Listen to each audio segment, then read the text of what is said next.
Nasa Pilipinas ngayon ang forward ng Washington Wizards na si Kyle Kuzma bilang bahagi ng kanyang Asian Tour.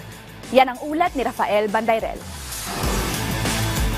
Hindi pinalampas ni Kyle Kuzma ng Washington Wizards ang pagkakataong bumisita sa Pilipinas na isa sa mga pinakamalaking basketball hotspot sa Asia. Dumalaw ang one-time NBA champion sa bansa para sa kanyang Kuz Manila 2024 Asia Tour.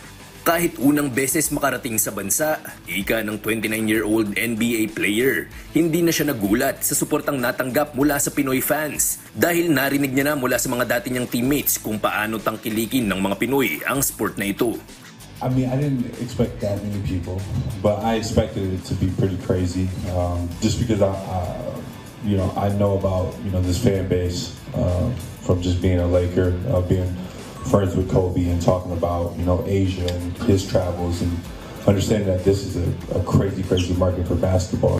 Nang tanungin naman si Kuzma kung anong kinasasabik niyang ma-experience sa Pilipinas, sabi niya, chicken adobo. That's one of the first few things. And just continue to meet people and feel the vibes. I think I love travel. If you follow me on Instagram, I travel a lot during the off season, whether it's business or pleasure. So this is a little bit of both.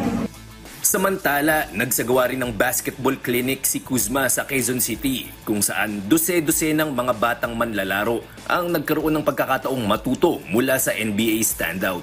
Rafael Bandayrel para sa Pambansang TV sa Bagong Pilipinas.